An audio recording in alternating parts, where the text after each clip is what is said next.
Sir ठीक है। Okay. तो सबसे इम्पोर्टेंट टॉपिक जो अब हम पढ़ने जा रहे हैं वो है सपोर्ट एंड रेजिस्टेंस। सबको सपोर्ट एंड रेजिस्टेंस के ऊपर काम करना आता है और लगा के भी ट्रेड करते हैं, क्योंकि जब कोई ट्रेडर ट्रेडिंग स्टार्ट करता है तो सबसे पहले वो ट्रेडिंग सपोर्ट एंड रेजिस्टेंस के ऊपर वो रिवर्सल की ट्रेडिंग कर रहा होता है और उसी पे उसका रिजल्ट 55% आता है। इस वजह से वो उस पे सक्सेस हासिल नहीं कर पाता, क्योंकि अगर सपोर्ट एंड रेजिस्टेंस चार्ट के ऊपर लगाई जाए तो इतनी लाइंस बन जाएंगी कि सारा चार्ट लाइन से भर जाएगा। तो अब किस तरीके से सपोर्ट एंड रेजिस्टेंस लगाई जाए और उसका तरीकेकार सही तरीका कौन सा होना चाहिए, और जब किसी भी एसएनआर के ऊपर कैंडल ऊपर क्लोज हो या नीचे से क्लोज हो तो उसको ट्रेड लेने से पहले क्या प्रिकॉशंस लेने चाहिए, फिर हमें ट्रेड करना चाहिए। तो ये सारी चीजें हम सपोर्ट एंड रेजिस्टेंस में समझेंगे, और कितने एसएनआर की टाइप्स होती हैं जो हम ट्रेडिंग के अंदर यूज करते हैं। ठीक है, जो बेसिक थे उसमें 2 से 3 मिनट लगेंगे सिर्फ आप लोग के समझने में कि हम लाइन कैसे खींचते हैं। सबको पता होगा, लेकिन किसी को अगर डाउट है तो वो क्लियर हो जाएगा। देखिए कि अगर एक रेड कैंडल बन जाए, उसका विक आपको छोटा सा मिलता है। ठीक है, एक रेड कैंडल ऐसी मिले जिसका विक आपको बहुत बड़ा मिलता है डाउन की तरफ से। एक रेड कैंडल ऐसी मिल जाए जिसके नीचे विक बिल्कुल भी नहीं है। एक रेड कैंडल ऐसी मिल जाए जिसका नॉर्मल विक है नीचे की तरफ, या एक रेड कैंडल ऐसी मिल जाए वो भी नॉर्मल विक है, जैसे एक नॉर्मल बनता है। फिर यहाँ पर बायर आ जाए तो बायर का विक यहाँ पर बड़ा हो जाता है सेलर के विक के साथ। देखिए नीचे का विक बड़ा हो गया और यहाँ पर बायर का विक छोटा है, सेलर का विक बड़ा है नीचे की तरफ से। और यहाँ पर बायर के कैंडल के अंदर कोई भी विक नहीं है, ऊपर से विक है या फिर ऊपर से भी नहीं हो सकता। यहाँ पर जब सेलर्स के बाद बायर आए तो जंप अप करके बायर बनते हैं, और ये विक हो भी सकता है, विक नहीं भी हो सकता है, विक बड़ा भी हो सकता है, विक छोटा भी हो सकता है, कोई सा भी हो सकता है। फिर यहाँ पर जंप डाउन करके बायर्स आते हैं। तो ये कंडीशंस बनती रहती हैं चार्ट के अंदर।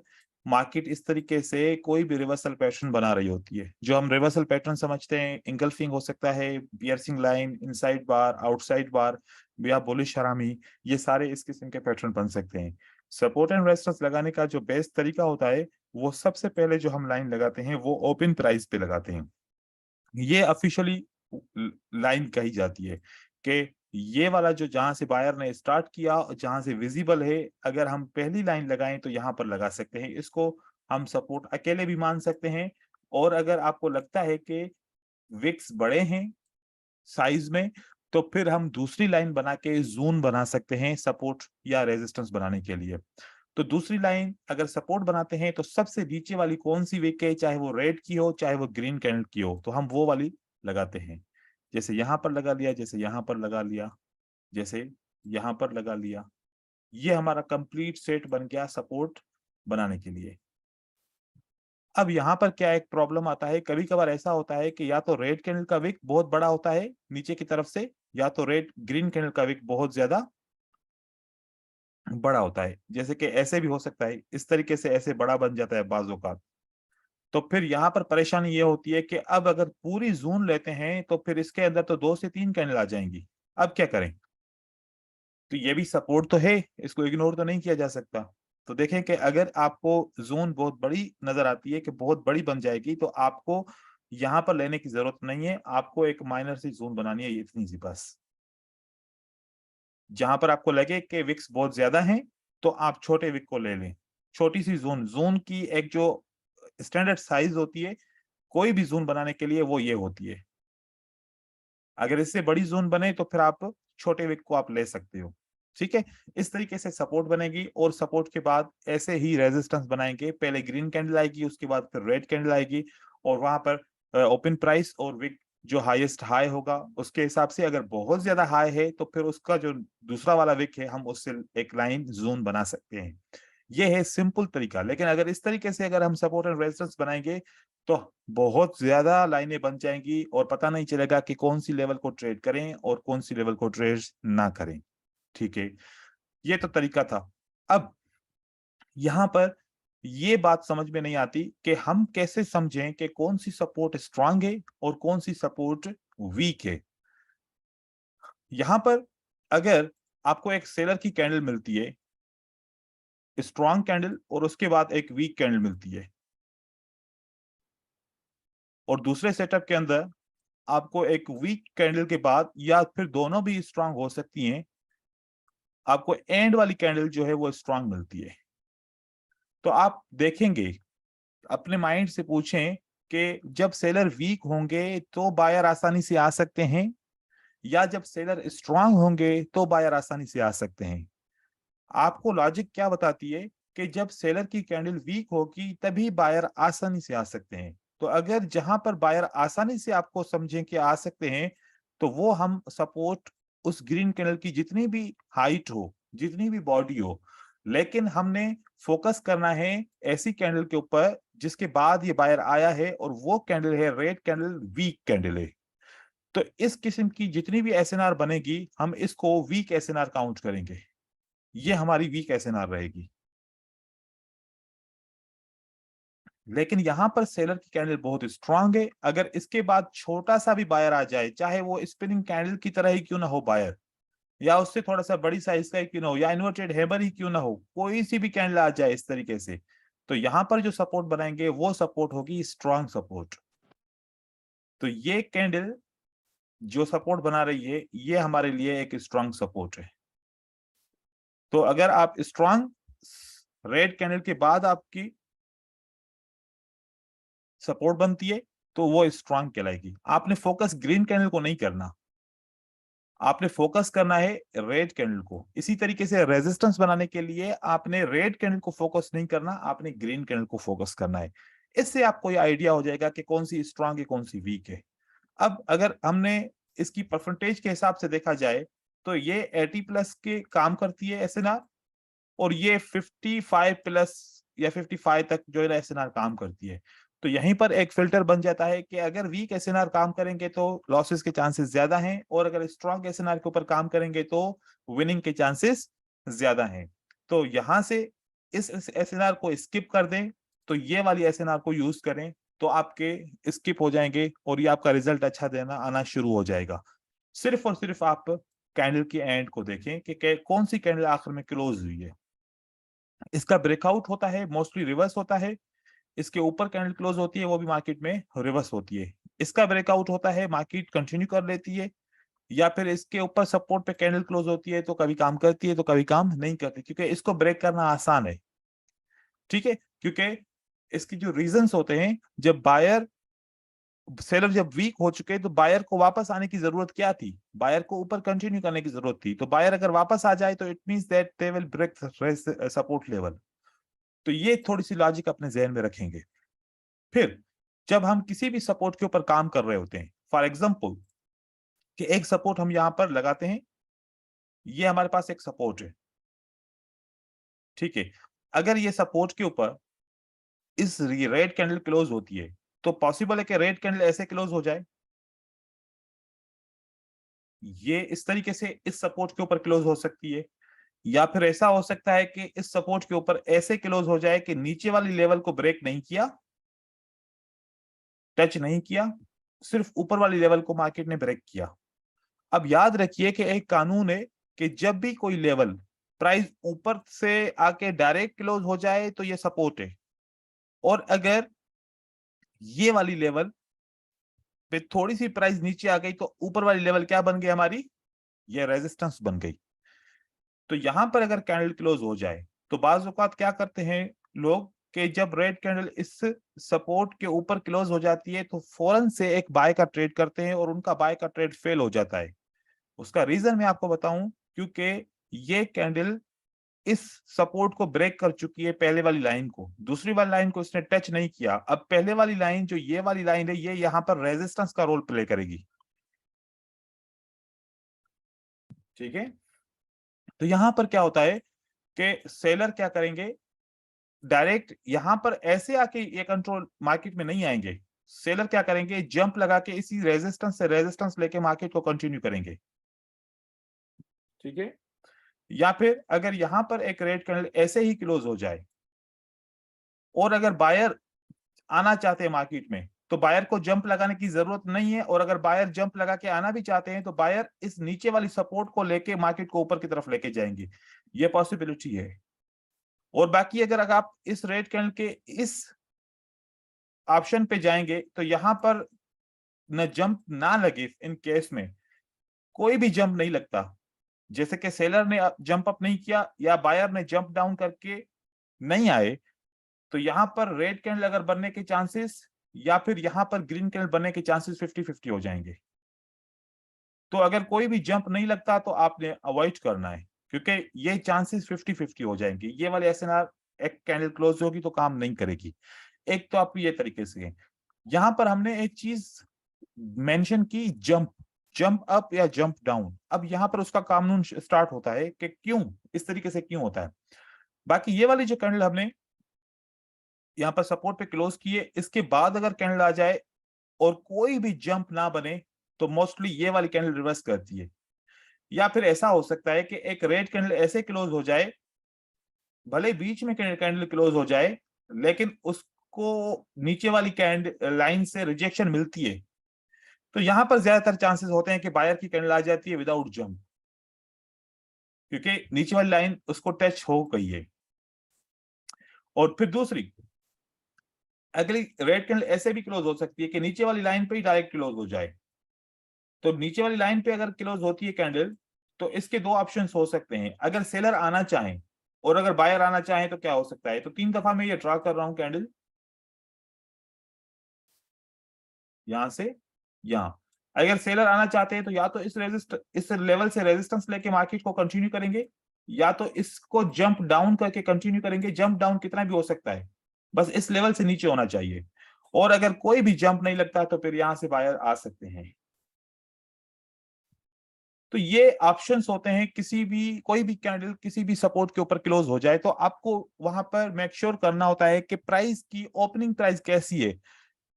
90% ट्रेडर क्या करते हैं, अभी कैंडल अगली ओपन होती है, 1 सेकंड के अंदर ट्रेड लगा लेते हैं।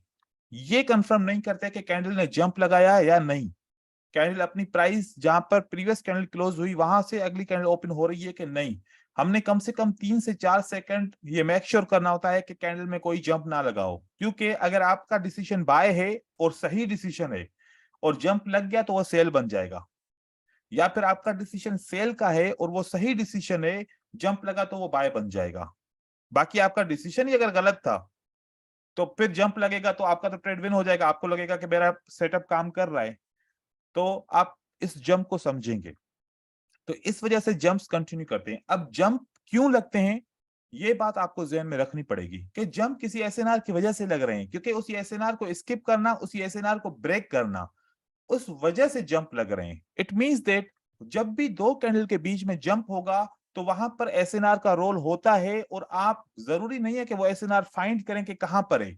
बस दो कैंडल के बीच में जंप लग गया, आपको पता होना चाहिए कि इस दो कैंडल के बीच वाले जंप को कैसे हमने यूज करना है। एक तो चांस है कि 90% जब भी जंप लगता है प्रीवियस कैंडल का कलर फॉलो होता है, जैसे कि रेड कैंडल के बाद जंप लगा तो रेड कैंडल 90% चांस से बनेगी। ग्रीन कैंडल ये 10%, ये रीजन होता है कि अगर नीचे से सपोर्ट हो तो 10% ये बायर आ सकते हैं जंप के बाद, नहीं तो 90% ये जंप कंटिन्यू करने के लिए लगाया जाता है। अब आपको ओवरलैप एसएनआर को समझना है। जैसे कि एक ग्रीन कैंडल दूसरी ग्रीन कैंडल ऐसे ओवरलैप करती है अगली ग्रीन कैंडल को, तो ये ओवरलैप करने का रीजन क्या बनता है, कोई भी एसएनआर इसको हिट कर रही होती है, प्रीवियस जो कैंडल नंबर 1 है या किसी एसएनआर के नीचे क्लोज होती है, और उसको ब्रेक करने के लिए कैंडल नंबर 2 जंप लगाती है। तो जंप लगा के ये तो चले जाएंगे अपना रोल प्ले करके, लेकिन मार्केट वापस तो इसी जगह पे वापस आएगी, और जब भी वापस आएगी तो ये जो जंप ओवरलैप वाला सीन है ये बड़ा इंपॉर्टेंट रोल प्ले करेगा। अब इसको कौन सी कैंडल ब्रेक कर सकती है, रेड कैंडल ब्रेक कर सकती है। अगर रेड कैंडल ब्रेक करती है या रेड कैंडल इसके ऊपर क्लोज हो जाती है, अगर ऊपर क्लोज हो गई तब भी रिवर्सल आएगा और स्ट्रॉन्ग एसएनआर माना जाता है इसको। और ये क्लोज होना इस एसएनआर के ऊपर ये सारे कानून लागू होंगे, तो यहां से बायर आ सकता है, और अगर ये ब्रेकआउट हो गया तो भी बायर आ सकता है। तो ये आपने हिडन एसएनआर को समझना है। जो ओवरलैप की एसएनआर ये हिडन एसएनआर काउंट होती है। और इसी को कोई भी फोकस नहीं करता, जिसकी वजह से उसके लॉसेस हो सकते हैं। मतलब कि आप जंप को भी यूज कर सकते हो डायरेक्ट। एक स्ट्रेटजी ये है कि जहां पर भी जंप लगे, आप भले डेमो पे ट्रेडिंग करके आप ये एक्सपीरियंस करके देख लें, जंप लगे तो देखो पिछली कैंडल का कलर क्या है और आप ट्रेड करो, देखो कि आपका कितना रिजल्ट आता है। और उसके बाद फिर उसी जंप का ब्रेकआउट हो जाए और आप फिर देखो कि कितने आपको रिवर्सल्स मिलते हैं। ऐसे ही सेलर की कैंडल के लिए आप जंप लगाएंगे। अब ये वाला जो हमने जंप लगाया ओवरलैप जंप कहते हैं इसको, क्योंकि एक कैंडल दूसरी कैंडल ने पहली कैंडल को थोड़ा सा ओवरलैप किया, इसके ऊपर चढ़ गई है। लेकिन जंप दूसरे किस्म का भी होता है, जब दो कैंडल के बीच में स्पेस बन जाती है। वो कैसे जंप हो सकता है? जैसे कि एक रेड कैंडल के बाद दूसरी रेड कैंडल ऐसे बनी, ये जंप।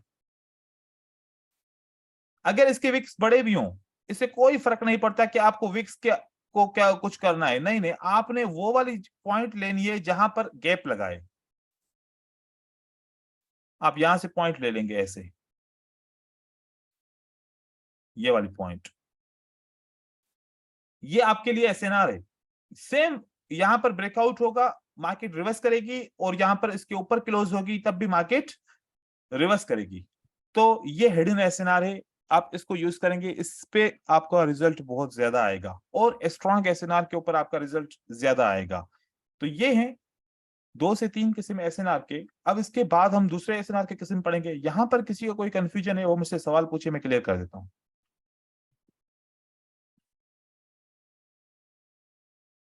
नहीं सर, कोई नहीं मेरा सर, तो कोई कुछ अच्छा, समझ में आ गया सारा? ठीक है, इंशाल्लाह। मैं आगे चल के पूछूंगा भी जी सही, सर, आ गया। ठीक है ना? जी सर। ओके, ठीक है। अब ये जो स्ट्रांग एसएनआर और वीक एसएनआर पड़ा था वो हम रेंजिंग मार्केट में इस्तेमाल करेंगे, वो हम ट्रेंड के अंदर इस्तेमाल कम करेंगे।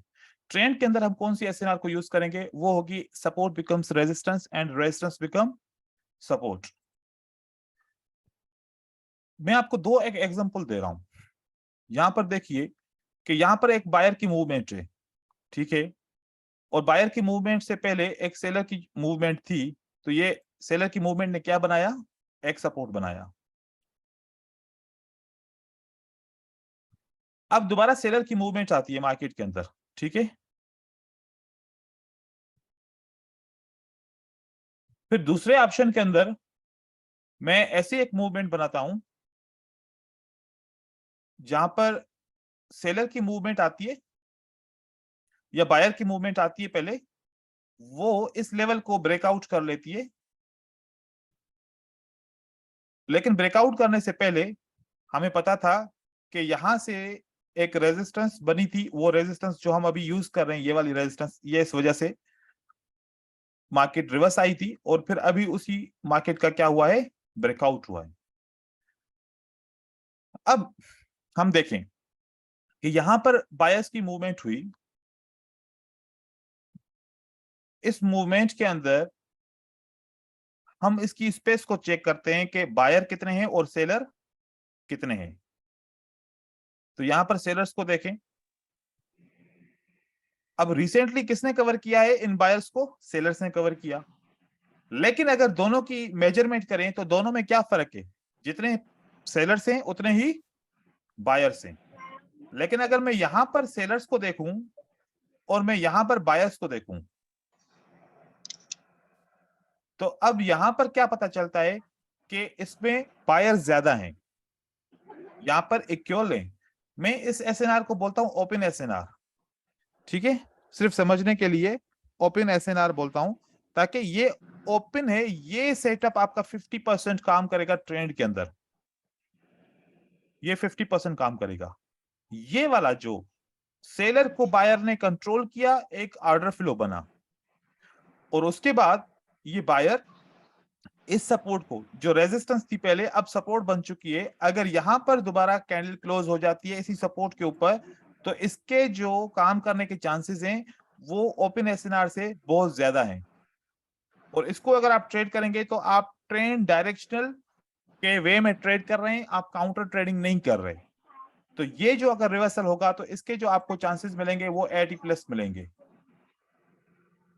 ठीक है। तो ये आप ट्रेड कर सकते हो, क्योंकि इस एसएनआर के अंदर जब हम ट्रेड करते हैं तो हमें ऑर्डर फ्लो सपोर्ट करता है, और साथ साथ में हमें नीचे से एक डिमांड लेवल होती है वो सपोर्ट करती है, ऊपर रेजिस्टेंस बिकम सपोर्ट वो सपोर्ट करती है, और साथ में ट्रेंड जो ऊपर की तरफ मार्केट जा रही होती है वो सपोर्ट करता है। तो 3 से 4 चीजें हमें यहाँ पर सपोर्ट कर रही होती हैं, और यहां से ये एक मोमेंटम बायर का वो सपोर्ट करता है।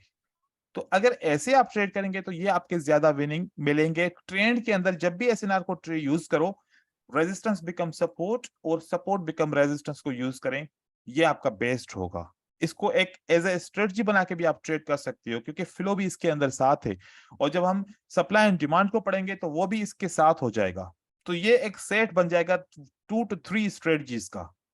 तो इसको फोकस ज्यादा आपने करना है।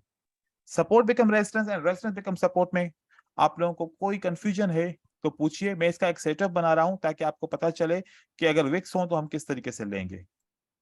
अगर कोई भी कंफ्यूजन होगी तो आप सवाल पूछें, मैं उसका आंसर करूंगा आप लोगों को।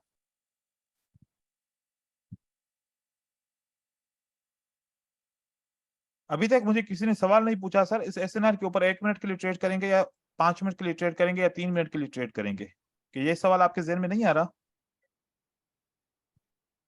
सर अभी 1 मिनट यस पे ही सर, करते यस सर। ये वाला किसी के जहन में सवाल नहीं आ रहा? हाँ, आ रहा है? जी सर आ रहा सर है। असल में सर ये अगर डाउन ट्रेंड में अगर बात की जाए, क्योंकि ये तो अप ट्रेंड है, अगर डाउन ट्रेंड की बात करें तो सर कितने मिनट की वाकई में ट्रेड लेनी चाहिए? और अगर अप ट्रेंड को देखें तो सर वो तो फ्लो बता रहा है कि अप ट्रेंड तो मतलब अप ही जाएगा। हाँ, आप ट्रेड के अंदर 1 मिनट का भी ट्रेड कर सकते हो, साथ में 5 मिनट का ट्रेड भी कर सकते हो, लेकिन उस 5 मिनट का ट्रेड करने का एक रीजन अलग है। पता है क्या? अब देखो, पहले रेजिस्टेंस थी, ठीक है, उसके बाद क्या बन गया? ये सपोर्ट बन गया। अब आप रिवर्सल का ट्रेड करोगे 1, और कंटिन्यूशन का ट्रेड करोगे 5 मिनट का। रिवर्सल का ट्रेड कितने मिनट का करोगे? 1 मिनट का। 5 मिनट। नहीं, रिवर्सल का 1 मिनट का, ठीक है। अच्छा क्योंकि कंटिन्यूशन का ट्रेड, अब ये रिवर्सल का ट्रेड, अब आपकी कैंडल कहां पर क्लोज हो जाती है? ये सपोर्ट के अंदर। सपोर्ट लेवल का थोड़ा सा नीचे कैसे भी देखो, ये ट्रेंड का फ्लो है ना, थोड़ी सी भी वीकनेस होगी ना, चाहे गैप के साथ क्लोज हो, चाहे इसके आगे पीछे क्लोज हो, ये कवर हो जाएगी, क्योंकि स्ट्रांग कौन है? बायर स्ट्रांग है। बायर। तो इस वजह से यहां पर आप 1 मिनट का ट्रेड करोगे कि एक रिवर्सल का ट्रेड आपको मिलेगा, 1 मिनट का बायर आ जाएगा। राइट हो गया? ये आपका ट्रेड विन हो जाएगा। अब क्या बना है दोबारा? एक पैटर्न बना, एक पैटर्न बना। ये पैटर्न आपको 5 मिनट के लिए मार्केट को ऊपर की तरफ लेके जाएगा। तो यहां से अगर आप 1 मिनट का ट्रेड आपका सक्सेसफुल हो जाए तो साथ में आपको उसके बाद 5 मिनट की एक्सपायरी का ट्रेड भी ओपन कर सकते हैं। लेकिन याद रखिएगा एक चीज के, जो हम ट्रेंड लाइन आगे चल के पढ़ेंगे तो वो ट्रेंड लाइन को मार्केट ने क्रॉस नहीं किया, ट्रेंड लाइन के ऊपर ऊपर मार्केट चल रही है। सर एक सवाल था। जी जी सर मान लीजिए जो लास्ट जो ग्रीन कैंडल बना है आप ट्रेंड में, ऐसा सपोर्ट लेवल पे अगर ट्रेड प्लेस किया बायर लेवल बाई के लिए, तो कभी कभी क्या होता है यहाँ पर डोजी बना के फिर नेक्स्ट कैंडल ऊपर चला, वो डोजी बन सकता है, इनडिसिशन हो सकता है, ठीक है। इनडिसिशन मतलब कि ऐसा होता है कि या तो कैंडल के बीच में गैप होता है, या तो फिर कैंडलस्टिक सही तरीके से उसी एसएनआर के ऊपर क्लोज नहीं होती, तो तब सेलर अगर कंटिन्यू करना चाहते हैं तो वो इनडिसिशन हो जाता है, फिर बायर कंटिन्यू करते हैं।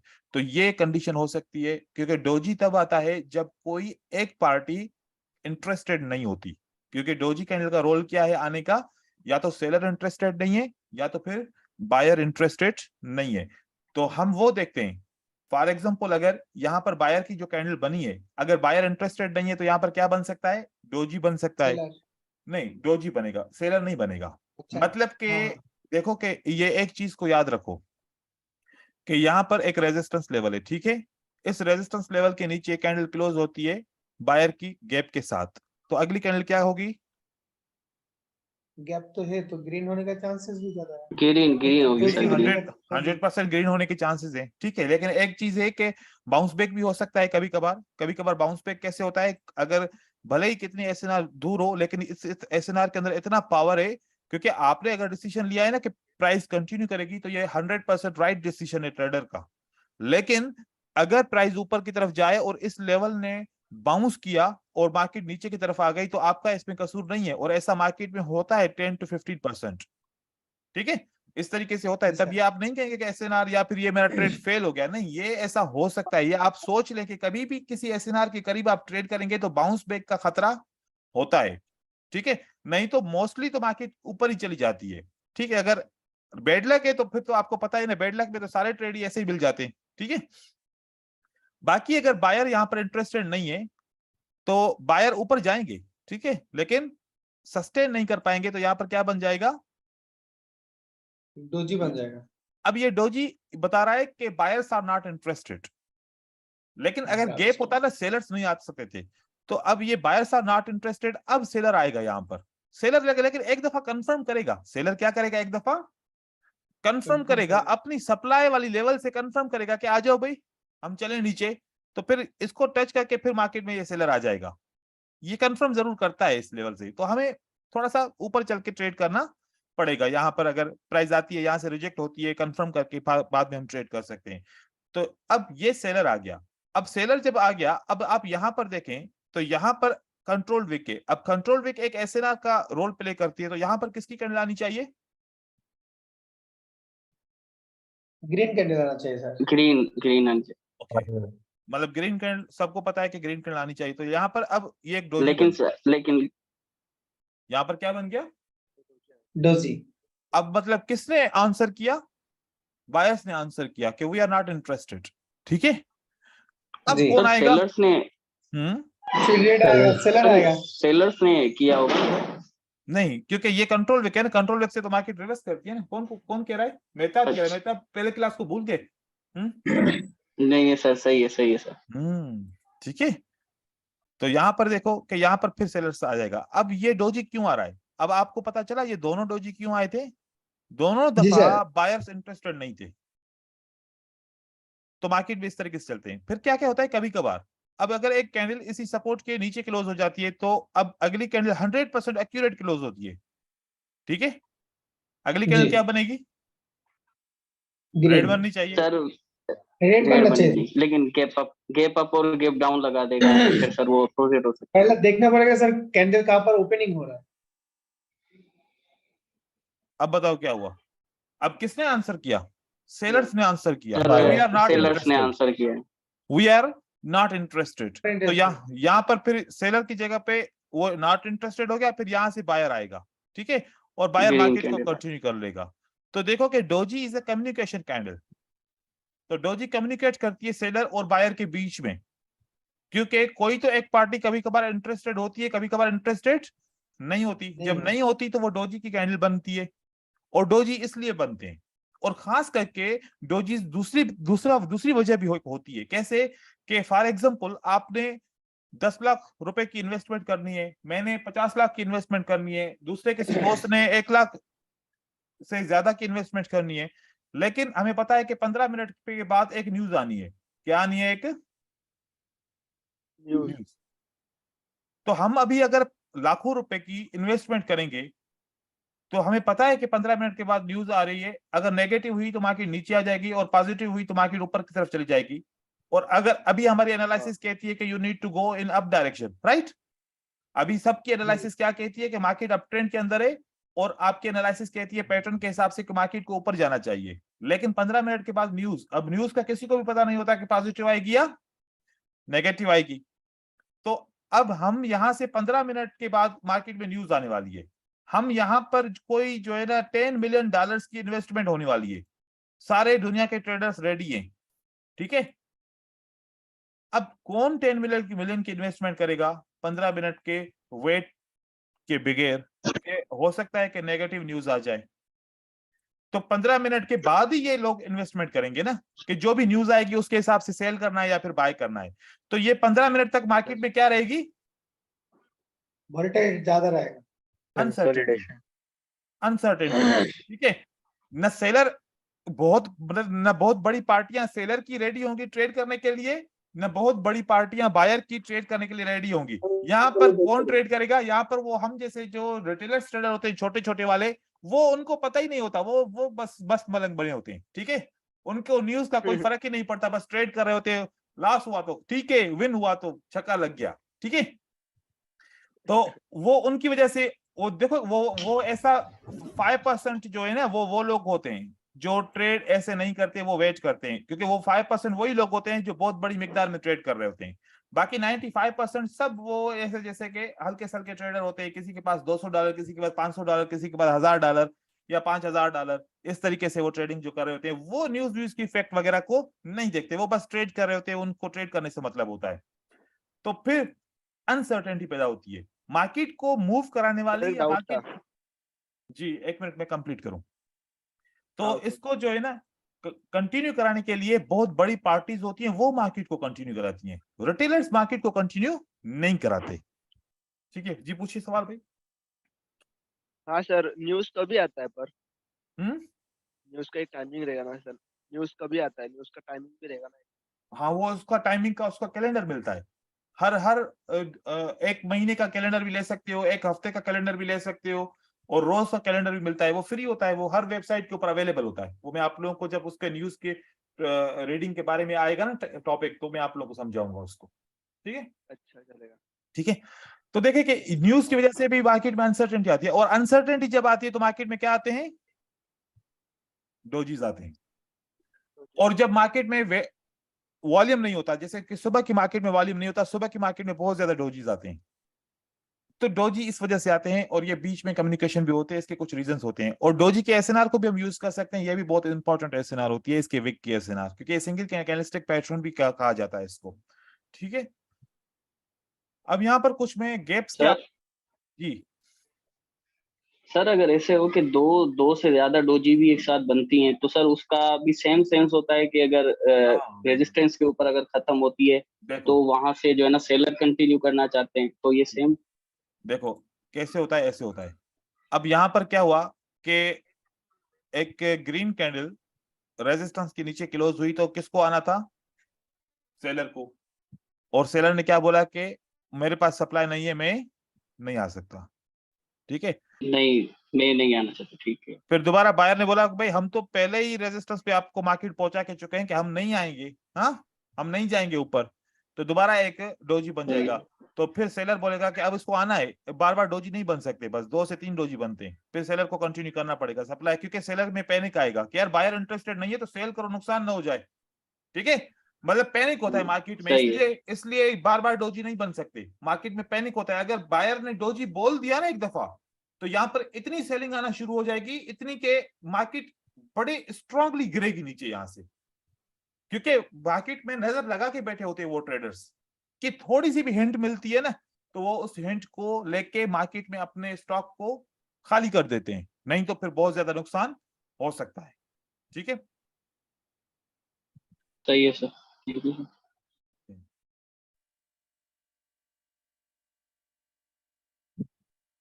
अब हम यहाँ पर गैप्स को पहले रिकॉग्नाइज करते हैं। मैं आपको गैप्स दिखाऊं, तो आपको इस कैंडल और इस कैंडल के बीच में आपको बिल्कुल माइनर सा गैप नजर आ रहा है, लेकिन ये गैप अप है, ये गैप अप है। और इस कैंडल और इस कैंडल के बीच में आपको गैप दिखाऊं, तो ये आपको शो हो रहा होगा, और इस कैंडल और इस कैंडल के बीच में आपको गैप भी नजर आ रहा है। तो ये जो गैप्स होते हैं ना मार्केट में, ये बड़े इंपॉर्टेंट होते हैं, इनकी एक मीनिंग होती है। जैसे कि ये हमारे पास गैप है, ठीक है।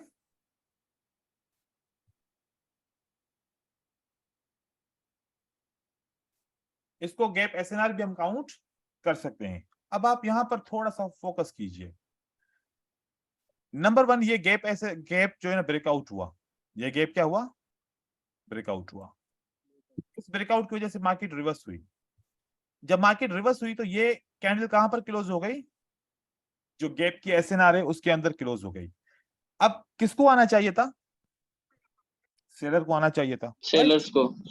लेकिन बायर ने कंटिन्यू किया, तो बायर ने दोबारा इस नीचे वाली सपोर्ट से सपोर्ट ली, और इसकी क्लोजिंग प्राइस और इसकी ओपनिंग प्राइस में आपको फर्क नजर आया, ठीक है। और बाकी में बायर ने कंटिन्यू किया, तो फिर यहां पर माइनस आया, एक गैप आपको शो करा दिया, ठीक है।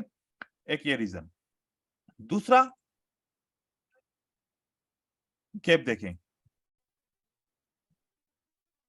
आपको ये कैंडल और ये कैंडल के बीच में गैप नजर आया, ये देखें। अब देखें, ये एक पैटर्न है, चाहे ये पैटर्न कंट्रोल विक के अंदर आया है, कुछ भी आया है, लेकिन एक पैटर्न तो है ना ये। इस पैटर्न के बाद क्या आई, सेलर्स ने हमें इन्फॉर्म किया वी आर वीक और ये रिट्रेसमेंट भी हो सकती है। लेकिन अगर सेलर्स को दोबारा कंटिन्यू करना पड़ा तो सेलर्स ने क्या लगाया, गैप लगाया, यहां पर गैप लगा दिया। और अगर मैं यहां पर देखूं कि ये रिट्रेसमेंट की कैंडल क्यों आई थी, क्योंकि इतने इन्वर्टेड हैमर की कैंडल बने तो मार्केट कंटिन्यू करती है मोस्टली, ये रिवर्स नहीं होती। तो यहां पर भी एक गैप था, यहां पर भी एक सेलर के बीच में ये गैप था और इसी गैप का ब्रेकआउट हुआ है। ये ग्रीन कैंडल ने इस गैप का ब्रेकआउट किया, ये सेलर वापस आया मार्केट में, गैप की वजह से, ब्रेकआउट की वजह से मार्केट में ऊपर की तरफ आ गया। ठीक है, फिर इन्होंने कंटिन्यू किया, दोबारा इन्होंने गैप लगाया। अब यहां पर इस तरीके से मैं ये वाला अगर गैप दिखाऊं आपको, ठीक है, आपको गैप के ऊपर बहुत फोकस करना पड़ेगा, इसकी ऑब्जर्वेशन करनी पड़ेगी बहुत ज्यादा। ये दो कैंडल के बीच में आपको गैप है। अब जब गैप है तो इसको जो भी ब्रेकआउट करेगा तो मार्केट में क्या आना चाहिए, रिवर्सल आना चाहिए। ये आपका मार्केट में रिवर्सल आ गया, क्योंकि ये गैप की एसएनआर है और इसका ब्रेकआउट हुआ तो मार्केट में रिवर्सल आ गया। और फिर लगातार ये सपोर्ट एंड रेजिस्टेंस का भी काम ये गैप कर रहा है साथ साथ में। ठीक है, अब अगर मैं आपको इस दो कैंडल के बारे में बताऊं तो इन दो कैंडल के बीच में भी आपको एक गैप नजर आएगा। आप देखें तो ये वाला गैप और ये वाला गैप आपको मिलता है, और इस गैप को कौन ब्रेकआउट करता है, सेलर्स ब्रेकआउट करता है। सेलर्स ने एक दो एसएनआर को ब्रेकआउट किया, जो दोनों गैप वाले एसएनआर थी, तो बायर वापस मार्केट में मौजूद है, वो जो आ जाता है। फिर ऐसे ही अगर आप गैप्स को देखते जाएं तो गैप आपको बहुत सारे मिलेंगे। आपको अगर दिन के 10 से 12 ट्रेड करने हैं ना, ये आपका टारगेट है ना, तो गैप की स्ट्रेटजी बहुत ही पावरफुल आपको काम करेगी। ऐसे आपको गैप मिला, इस गैप को जो भी ब्रेकआउट करेगा तो मार्केट रिवर्स होगी। तो किसने इसको ब्रेकआउट किया, इस गैप को, सेलर्स ने, और मार्केट में बायर आ गए। और इसी गैप के ऊपर कौन सी कैंडल क्लोज हुई, रेड की, तो फिर भी बायर आ गए। और ये ब्रेकआउट हुआ तो यहां से भी बायर आपको वापस मिल जाते हैं। देखो कि ये ऐसा तो नहीं है, सिर्फ इत्तेफाक नहीं है कि हर जगह पे ये कभी कभार हो, ये हर बार ऐसे ही हो रहा है। मतलब मार्केट में गैप की थ्योरी है तभी तो बुलिश हरामी का पैटर्न बना। अगर मार्केट में गैप की थ्योरी ना होती तो बुलिश हरामी पैटर्न क्यों बनता, आप ये सोचें बात। ये देखें, ये दो कैंडल के बीच में गैप है, अब इसका ब्रेकआउट होगा तो कौन आएगा, सेलर्स सर, सेलर्स। ये सेलर्स आ जाते हैं आपको। फिर इसी वजह से ये वाली कैंडल में इतना ज्यादा गैप नहीं है। अच्छा, ऐसा गैप हो कि जो आपको कम से कम नजर आए, ऐसा नहीं है कि बिल्कुल माइनर सा गैप हो, हम उसके ऊपर भी काम करें, इग्नोर कर सकते हैं, लेकिन इफेक्टिव नहीं हो सकता वो। ऐसे में यहां पर अगर आपको गैप दिखाऊं तो इस गैप के ऊपर कौन क्लोज होता है, सेलर्स क्लोज होते हैं। अब किसको आना है, बायर्स को। बायर ने क्या बोल बायर। दिया, वी आर नॉट इंटरेस्टेड। ठीक है, और जब इंटरेस्टेड नहीं है तो फिर सेलर्स ने मार्केट को कंटिन्यू किया। अब जब कंटिन्यू किया तो ये जो कैंडल है ना, ये वाली कैंडल, ये एक डोजी की एसएनआर के नीचे क्लोज हो गई। डोजी की एसएनआर के नीचे क्लोज हो गई तो अगली कैंडल को क्या बनना चाहिए था, बायर, बायर की। ग्रीन तो बनना चाहिए। सेलर ने कंटिन्यू किया तो गैप लगाया दोबारा। अब ये ओवरलैप गैप हो गया, हमने इसको ओवरलैप गैप को फिर लाइन लगा दी। अब जब भी ये लेवल ब्रेक होगी तो कौन आएगा,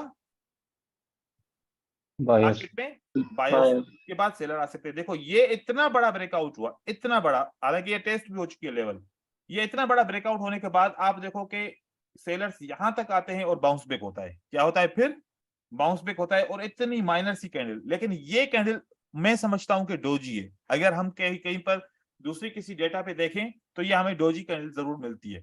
तो देखो इतना ज्यादा फर्क है, किसकी वजह से, बहुत पहले गैप लगा था, वो इतना गैप यहां पर अगर ब्रेकआउट होता है तो उसका भी रिएक्शन यहां पर हमें मिलता है। फिर इस मार्केट के अंदर देखें तो जहां जहां पर गैप लगते हैं तो वहां पर मार्केट कंटिन्यू करती है, तो वो भी एक रीजन है। यहां पर देखें, ये वाला एक गैप है, और इस गैप को किसने ब्रेकआउट किया है, बायर्स ने, और मार्केट नीचे की तरफ आती है। एक तो ये रीजन बन गया। दूसरा, यहां पर देखो कि इस बायर के अंदर भी गैप है, ठीक है, और इसको जो ब्रेकआउट करेगा तो कौन आएगा, बायर बनेगा। ठीक है, फेल भी हो सकता है कभी कभार, जैसे कि ये वाला ब्रेकआउट है। ठीक है, इस ब्रेकआउट को आपने देखना है कि बायर ने ब्रेकआउट किया, तो अब बायर को अगर कंटिन्यू करना है तो बायर को दोबारा गैप लगाना पड़ेगा। अगर गैप नहीं लगेगा तो सेलर मार्केट में आ जाएगा। अब आप अगर यहाँ पर थोड़ा सा नोटिस करो तो इस ग्रीन कैंडल की क्लोजिंग प्राइस एंड अगली कैंडल की ओपनिंग प्राइस में आपको थोड़ा सा माइनर फर्क नजर आएगा। तो इन्होंने इस तरीके से कंटिन्यू किया, तो कोई बात नहीं, कंटिन्यू किया तो यहाँ पर अगर हम ट्रेड नहीं करते तो कोई मसला नहीं है, नहीं करें। लेकिन अगर सेम होता तो यहाँ पर सेलर्स आ सकते थे। तो स्ट्रेटजी कोई भी 100% नहीं होती, हमने ये अपना माइंड बना के रखना है कि हमारी स्ट्रेटजीज फेल भी हो सकती हैं। ठीक है, कहीं पर अब और आपको मिले, आप इसकी ऑब्जर्वेशन करेंगे। अच्छा, कॉटेक्स की मार्केट में जाएंगे तो पॉसिबल है कि आपको गैप्स कम नजर आए, लेकिन आप यहाँ पर देखेंगे तो गैप्स आपको मिलेंगे। तो आप यहाँ पर हाँ एनालिसिस यहाँ पर कर सकते हो, ट्रेड आप कॉटेक्स के ऊपर कर सकते हो, तो आप ऐसे करें तो कोई मसला नहीं है। ये ब्रेकआउट होता है, मार्केट रिवर्स होती है, तो देखो ब्रेकआउट मतलब कि गैप की ऐसे ना कितनी इंपॉर्टेंट है, ये इनविजिबल है। अब ये चीज मैं आप लोगों को एक बात बताना चाह रहा हूं, वो चीज को फोकस करें। जो मार्केट दिखाना चाहती है ना वो नहीं देखो, जो मार्केट आपसे छुपाना चाह रही है उसको देखने की कोशिश करो। तो ये गैप्स के अंदर कितना राज छुपा हुआ है, ये मार्केट आपसे छुपाना चाह रही है, क्योंकि मोस्टली बिगिनर्स को तो पता नहीं होता। तो आप उन चीजों को फोकस करें जो मार्केट में दिखती नहीं है। जी सर, ये गैप जी जैसे आगे मार्केट चलती है कितना लंबा समय तक ये काम करता है? हम वन टाइम यूज करेंगे इसको, ठीक है, क्योंकि मैं जो भी एसएनआर या कोई भी सेटअप बताता हूं मैं वो कहता हूं कि वन टाइम यूज करो, दोबारा नया सेटअप बने फिर दोबारा से ट्रेड करो। इसको लगातार ऐसे लगा के नहीं रखेंगे पीछे से जाके कि अब जब भी इसको ब्रेकआउट करें तो हम इसको ट्रेड करें, ये फिर इफेक्टिव नहीं रहेगा। वन टाइम रिसेंटली जहां पर बने आप वहां पर इसको ट्रेड कर सकते हो। ठीक है, और यहाँ पर देखिए इसका रिजल्ट, ये वाला गैप है, ये माइनर सा गैप है, वो भी काम कर लेता है। और इसके ऊपर अगर गैप देखो तो ये भी गैप है, ये भी आपका गैप काम करता है। ये ब्रेकआउट होता है मार्केट रिवर्स होती है, ये ब्रेकआउट होता है मार्केट रिवर्स होती है। देखो कि इसी जगह से सेलर स्टार्ट होते हैं जहां पर गैप है, मतलब कि है कुछ यहाँ पर एक एसएनआर है जो छुपी हुई है। ठीक है, ये एसएनआर छुपी हुई है, ये एक गैप को ब्रेकआउट करती है और दूसरी गैप के एसएनआर के नीचे क्लोज होती है। हालांकि सबका क्या होता है, वो ये देखते हैं कि ये रेजिस्टेंस लेवल है, यहां तक तो बायर आएगा, वो देखते हैं कि रेजिस्टेंस नहीं है तो बायर कंटिन्यू करेगा। लेकिन आप देखें कि बिल्कुल एक्यूरेट कैसे ये गैप्स काम कर रहे हैं। ठीक है, तो इसके अंदर भी आप एसएनआर को यूज कर सकते हैं। आज के लिए इतना काफी है, फिर इंशाल्लाह कल की क्लास में मजीद सपोर्ट एंड रेजिस्टेंस के ऊपर कंटिन्यू करेंगे। अभी एक दिन या 1.5 दिन मजीद जो है ना अभी एसएनआर के टॉपिक चलेंगे, फिर और भी कुछ है, विक ओवर विक है, वो भी हम पढ़ेंगे। यस सर, हेलो जी सुन रहा हूँ ब्रदर, सुन रहा हूँ। अच्छा सर, मुझे कल वाले में से एक क्वेश्चन था, वो मुझे जल्दी पूछना था, लेकिन यहाँ पर इलेक्ट्रिसिटी की वजह से मैं आपसे वो नहीं पूछ सका। सर जैसे कि आपने कल हमें रेफरेंस वाला पैटर्न बताया था कि रेफरेंस 1, 2 और 3।